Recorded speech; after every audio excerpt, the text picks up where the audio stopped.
Resin art part 3 ആണ് നമ്മൾ കാണാൻ പോകുന്നത്. ഇതിനകത്ത് നമ്മളിപ്പോൾ ചെയ്യാൻ പോകുന്നത് ഡീറ്റെയിൽസൊക്കെ നമ്മൾ ഫിക്സ് ചെയ്യുന്നതാണ്. ഫ്ലെക്സ് ക്യൂക്ക് എടുത്തിട്ട് ആദ്യം തന്നെ നമ്മൾ ഗണപതി ഒട്ടിച്ചിട്ടുണ്ട്. പിന്നെ ട്രാൻസ്പെറൻറ്റ് ഷീറ്റിനകത്ത് കസ്റ്റമേഴ്സിൻ്റെ പേര് നമ്മൾ ആഡ് ചെയ്യുന്നുണ്ട്. പിന്നെ ഫോട്ടോസൊക്കെ നേരത്തെ സെറ്റ് ചെയ്ത് അവർക്കൊരു ഫോട്ടോ എടുത്തിട്ട് കൊടുത്ത് കൺഫേം ആണെങ്കിൽ മാത്രമേ വർക്ക് പിന്നെ സ്റ്റാർട്ട് ചെയ്യാവുള്ളൂ. അല്ലെങ്കിൽ പിന്നെ കസ്റ്റമർ പറയും ആ ഫോട്ടോ കുറച്ച് ചരിയായിരുന്നു, കുറച്ച് നേരെ വെക്കായിരുന്നു, ഇത് കൊള്ളില്ല, കുറച്ച് മാറ്റണം എന്ന് പല പല അഭിപ്രായമായിരിക്കും. അതുകൊണ്ട് ചോദിച്ച് കൺഫേം ചെയ്തിട്ട് വേണം വെക്കാൻ. നമ്മൾ റെസിൻ ഒഴിക്കുന്നുണ്ട് ഫോട്ടോ മൂവ് ആവാതിരിക്കാൻ വേണ്ടിയാണ് ഫ്ലെക്സ് ക്യൂക്ക് വെച്ച് ഫോട്ടോ സ്റ്റിക്ക് ചെയ്ത് വെക്കുന്നത്.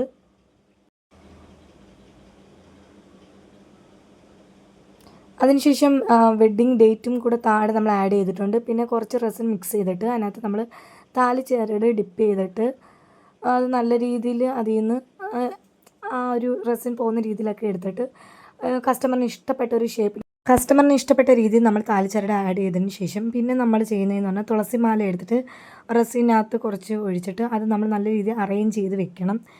ഈ തുളസിമാല നല്ല രീതിയിൽ ഉണങ്ങിപ്പോയതുകൊണ്ട് നല്ല രീതിയിൽ പൊടിഞ്ഞൊക്കെയാണ് നമുക്ക് കിട്ടിയത്. അതുകൊണ്ട് നല്ല രീതിയിൽ നമുക്ക് ഗ്യാപ്പില്ലാത്ത രീതിയിൽ അറേഞ്ച് ചെയ്യാൻ പറ്റി.